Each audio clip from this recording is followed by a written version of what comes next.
De retour dans le Politicien sur Africa 24, le numéro de ce vendredi est consacré au Nigeria. Comment le pays se reconstruit sous l'ère du président Muhammadu Buhari? Eh bien, nous tentons d'y répondre.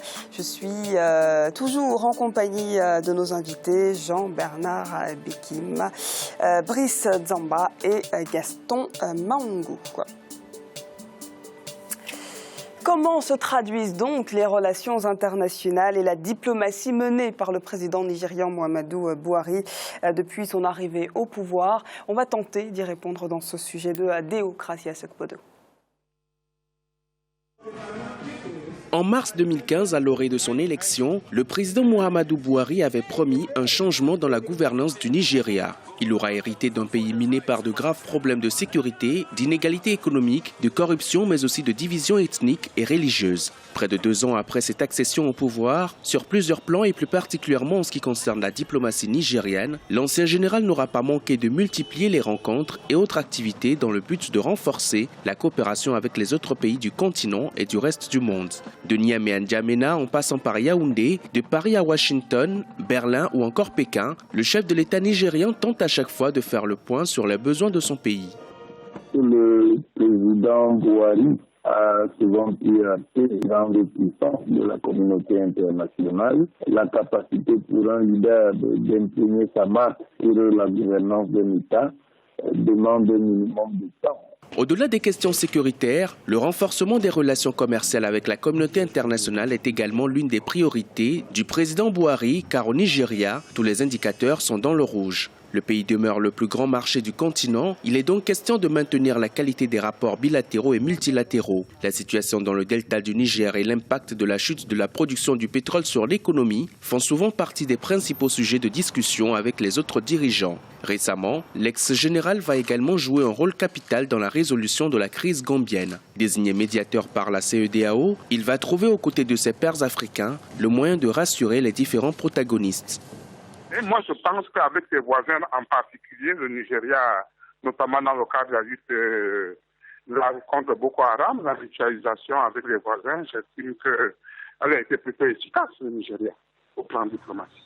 Le pays avait souffert d'un manque de coopération militaire internationale sous les précédentes administrations, son armée étant régulièrement accusée de corruption et de violation des droits de l'homme. Aujourd'hui, le Nigeria a sans doute encore fort à faire pour relever tous ces défis et s'imposer sur la scène internationale. Monsieur Maungu, que reste-t-il finalement de l'enthousiasme de la communauté internationale suscité par l'élection de ce général Muhammadu Buhari? Eh bien, c'est le véritable problème que nous avons en Afrique. Moi, je pense que je ne cesserai de dire le vrai problème. En effet, vous allez vous rendre compte que dans une nation si puissante telle que le Nigeria, c'est la question de l'homme qui est vraiment centrale. Aujourd'hui, la communauté internationale peut jeter les fleurs parce qu'ils savent qu'il y a des traités, des conventions nocturnes qui ont été faits, donc il faut épauler le poulain. Or, quand vous allez épauler le poulain et que la population n'est pas véritablement digne de mener le combat que propulse le président, rien ne va marcher. Parce que voilà les résultats. Donc on ne l'entend pas assez, cette voix du président Muhammadu Buhari à l'international? Il est impossible d'entendre véritablement un chef d'État si ce chef d'État-là n'a pas la véritable capacité d'haranguer les foules et de leur présenter des matières à réflexion ou des matières pour se développer. Il a quand même été choisi pour régler un autre conflit, c'est que son aura compte aujourd'hui. Mais oui, mais c'est comme ça quand on dit qu'il faut régler les problèmes des autres. Mais en réalité, lui n'est qu'un ventriloque. Il y a des puissances en interne qui le font agir et réagir. Monsieur Dzamba, vous pensez que c'est une marionnette des Occidentaux, le président Muhammadu Buhari? Écoutez, moi je pense quand même que le président Buhari a été élu par son peuple. Il représente quand même la souveraineté du Nigeria. Et dire que c'est une marionnette, bon, moi je n'irai pas jusque-là. Voilà. Bon, maintenant, il faut savoir que le Nigeria, par sa capacité, sa puissance, parce que c'est un État pivot, c'est-à-dire que c'est un État qui occupe une position en Afrique de l'Ouest eu égard à sa population, à sa puissance économique, même si elle est déclinante actuellement, à sa capacité de projection militaire, compte dans le jeu global de stabilité ou de stabilisation de l'Afrique, en tout cas de cette zone-là, du golfe de Guinée qui n'est pas loin du Sahel, avec tout ce qu'il y a comme terrorisme. Donc la communauté internationale suit avec une particulière attention tout ce qui se passe au Nigeria. Parce que de la stabilité du Nigeria dépend la stabilité des pays environnants, et donc du Sahel, et avec tous les enjeux qui vont avec. Donc c'est tout à fait normal que la communauté internationale salue l'élection qui s'est déroulée en bonne et due forme démocratiquement d'un chef d'État nigérian. Parce que la communauté internationale espère que cette stabilisation ou cette stabilité va continuer. Mais en revanche, comme l'économie décroît à l'intérieur et que la sécurité n'est pas assurée parfaitement et que par ailleurs la monnaie décroît, il y a tous les indicateurs qui disent qu'aujourd'hui, le Nigeria, à travers son chef d'État actuel, risque de perdre plus de rayonnement qu'il essaie peut-être de retrouver en faisant le médiateur dans la crise gambienne. Monsieur Bekim, est-ce que vous pensez que cet aura nigérian est en déclin aujourd'hui ? Est-ce qu'il existe déjà une aura ? Il faut disons les choses. En relation internationale. Est-ce qu'il donne cette impulsion, effectivement, en relation internationale, jusqu'à preuve du contraire, c'est le langage de l'équilibre des forces. Vous avez les pays au cœur, au centre, à la périphérie et à la marge. Les pays africains et les pays moins avancés sont tous à la marge. Mais le Nigeria se situe où ? Le Nigeria se situe où dans votre schéma ? Ça, c'est la science. Le Nigeria est à la marge, comme les autres pays africains. La vraie question qu'il faut se poser aujourd'hui, est-ce que l'action entreprise par Buhari permet d'aller dans la bonne direction ? Je vais dire oui. Pourquoi vous dites que l'Afrique est dans la marge finalement quand on voit que tout le monde se bat aujourd'hui pour intégrer et investir sur notre continent ? C'est un sujet de débat. Juste une petite parenthèse pour nous laisser répondre, qu'on comprenne un peu mieux son propos. Alors, la mondialisation et la globalisation reposent sur un système qu'on appelle l'économie monde, qui a été pensé par un Français, Fernand Braudel, qui démontre qu'il y a des centres de décision, des centres de production, des centres financiers et des centres d'achat, d'extraction et de consommation. Donc vous avez le cœur, le centre, la périphérie et la marge. Et en fonction de ces quatre composantes, vous avez ceux qui impriment le rythme, donc le cœur. Donc quand ça tombe d'en haut, ceux qui sont en bas, ils n'ont pas le choix. Ils suivent. Dites-nous juste où le Nigeria se situe, d'après vous, dans ce schéma-là. Le Nigeria est à la marge. Donc, aucune aura qui est donnée par le président Buhari. Aujourd'hui, on ne sent pas sa voix au sein du continent. Il y a une chose aussi qui est importante que nous devons rappeler. C'est comme si nous sommes des aveugles et que nous ne voulons pas voir l'histoire de l'Afrique. À chaque moment qu'il y a un président qui a été mis par les Occidentaux et dont le pays est riche, on a toujours voulu impulser ce président. Mais en fin de compte, qu'est-ce qui s'est passé?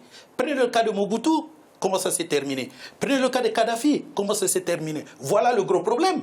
Aujourd'hui, les gens se disent, écoutez, il faudrait qu'on mette de la poussière dans les yeux des Africains, que nous sommes là pour les aider à se développer politiquement. Voilà pourquoi ils sont en train de vouloir impulser, par exemple, Buhari. Mais au fond, pourquoi l'économie ne fait que s'écouler? Est-ce qu'il n'est pas possible de pouvoir aider nos dirigeants de bien diriger de telle sorte qu'on se développe? Mais c'est parce qu'il ne faut pas que l'Afrique se développe, car c'est 1 milliard de chiffre d'affaires. Et quand on voit peut-être que l'Afrique veut donner le ton en se présentant, le Nigeria veut par exemple intégrer le Conseil de sécurité des Nations Unies. Aujourd'hui, les gens aiment qu'on dise l'Afrique est riche et les gens applaudissent. Il y a la croissance et les gens applaudissent. Mais la population souffre. Donc il faut vous rendre compte que ce n'est pas le vrai rayonnement diplomatique qu'il faut. Il faudrait des vraies révolutions qui vont emmener les gens à prendre conscience des vrais problèmes et les régler de la véritable manière. Est-ce que, visiblement, d'après vous, le Nigeria ne se fait pas entendre, n'a pas de poids diplomatique, en tout cas à l'international? Est-ce que se présenter au poste d'intégrer le Conseil de sécurité des Nations Unies pourrait donner une nouvelle impulsion à ces relations internationales? Il faut rester objectif. Il faut rester objectif. Et puis les théories, il faut essayer de les coller à la réalité. C'est-à-dire qu'en revenant sur la théorie du centre, du cœur, de la périphérie, de la marge, parce que dans le centre aussi, ça se dédouble en fait, parce que les 4 composants se dédoublent dans une même composante. Dans un centre, vous avez aussi le centre du centre, vous avez aussi la périphérie du centre et vous avez aussi la marge du centre. et tout se dédouble. Donc c'est plus complexe que ça. Bon, je ne développerai pas davantage. Et tout ça pour dire quoi? C'est-à-dire qu'aujourd'hui, c'est que je disais, il y a des pays pivots. C'est-à-dire que le Nigeria, aujourd'hui, comme il y a peu, on ne peut pas comparer le président actuel du Nigeria à Mobutu, déjà. Parce que Mobutu, on sait, c'est un dictateur, un tyran. Le président actuel a été élu. Donc déjà, la comparaison n'a pas sa place. Maintenant, à partir du moment où... d'un exemple sur le rayonnement et non la personne et... Mais parce que la légitimité participe au rayonnement, cher ami. La légitimité participe au rayonnement. Quand vous êtes investi de la légitimité populaire, avec une élection démocratique et transparente, vous avez plus de rayonnement que quelqu'un qui fait un coup d'État ou qui est contesté sur le plan international. Donc la légitimité est un élément qui participe au rayonnement diplomatique important. Donc aujourd'hui, partout en Afrique. Voilà, mais on parle d'aujourd'hui et on parle du président Buhari qui a été élu et qui bénéficie par cet aspect d'un rayonnement. En tout cas, sa légitimité lui confère le droit de pouvoir parler au nom de son peuple sur le plan international et à être reçu. Ça a toujours été fait avec tout le monde. Et qu'est-ce que ça produit? C'est ça la question qu'on pose. Qu'est-ce que produit le rayonnement du président nigérian? Oui, mais qu'est-ce que ça produit? Voilà. C'est-à-dire que je prospère, s'il vous plaît. C'est-à-dire que le rayonnement diplomatique, ça se joue aussi bien sur le plan des négociations pour signer des accords commerciaux avec d'autres pays. Ça permet à un État de pouvoir vendre ses intérêts sur le plan international. C'est ça le rôle, l'importance d'un rayonnement diplomatique. Parce que sans vous interrompre. Alors, vous le faites quand même, mais je vous écoute. Sans vous interrompre. Le Nigeria se trouve dans la même position que l'Algérie, l'Angola et l'Afrique du Sud. On est d'accord? Oui. En termes de poids. Je prends une situation claire. Même si le Nigeria est plus. Oui, une situation claire. L'Algérie est attaquée sur sa frontière malienne et tunisienne. La France, les États-Unis, l'Angleterre veulent intervenir.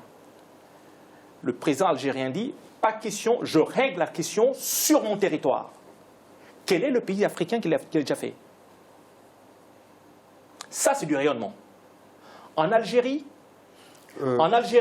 tout investisseur ne peut pas détenir plus de 51%. Non, mais en fait, ça, c'est un exemple. C'est peut-être une fierté nationale. C'est un exemple.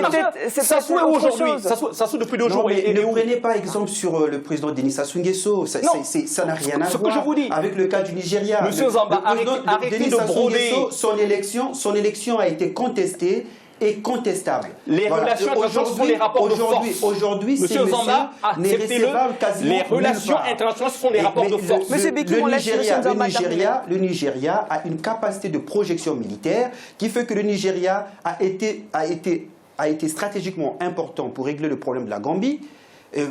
Compte tenu de l'intervention militaire qui était avancée. Ce sont les forces spéciales américaines d'Afrique qui aident le Nigeria. Arrêtez de raconter n'importe quoi. Mais tout pays est aidé. Vous pouvez me citer même la France est aidée. Est-ce que vous savez l'équipement militaire français? Vous savez là où les uniformes militaires français sont cousus au Maroc. Voilà. Je peux vous citer des exemples. Même les véhicules dans lesquels les policiers français circulent ne sont pas produits. C'est pas de ça qu'on parle. Ça s'appelle l'interdépendance des États. On parle du poids, monsieur Nzamba, on parle du poids diplomatique, on est bien d'accord, du Nigeria. Exactement. Juste pour intensifier un petit peu le débat, on parle aussi des ambassadeurs qui ont été relevés de leur fonction à son arrivée.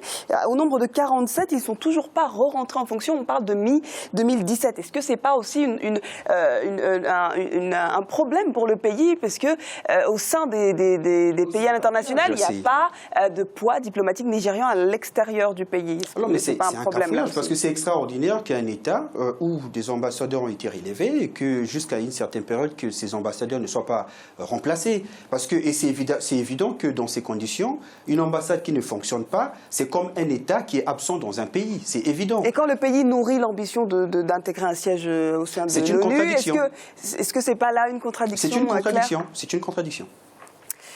Merci. C'est justement parce qu'on ne voudrait pas que l'État qui nourrit les ambitions d'être représentatif pour l'Afrique ne puisse pas prospérer. Et qui le fait? La main noire. Il y a toujours penser que c'est la faute des autres, cher ami. Mais quand je dis la main noire, les Africains sont des hommes comme les autres. Et donc, il ne faut pas nous faire penser ici que tout ce que les Africains font, ils sont téléguidés. Quand les Africains, c'est des robots. La main noire, exactement, c'est que extraordinaire quand même. La légitimité politique que vous êtes en train de faire prévaloir pour nos dirigeants ne sera jamais de légitimité si cela n'est pas suivi par la population. La population a le droit de vote, en tout cas, on ne va pas refaire le débat ici. Et la population l'a élu, cher ami. La population l'a élu. À sa fin. Oui, mais la population a élu et voilà pourquoi ça ne marche pas effectivement parce qu'on ne pense qu'aux élections. L'activité n'est pas là qui peut faire prospérer un État. En fait, M. Nzamba, il est né. Il y a une question centrale qu'il nous faut prendre en compte. C'est comment faire coexister nos espérances, les aspirations des populations et les contraintes et contingences géopolitiques, géostratégiques et géoéconomiques internationales. Merci pour ces précisions, Monsieur Biki, mais merci à vous également, Monsieur Zambou, d'avoir participé à notre émission. Merci à vous, Monsieur Zamba, et puis merci à vous, chers téléspectateurs. C'est la fin. Monsieur Gaston Mangou, pardon. Et c'est la fin de cette édition du Politicia. On se retrouve bientôt pour un nouveau rendez-vous. Restez sur notre antenne, l'actualité se poursuit.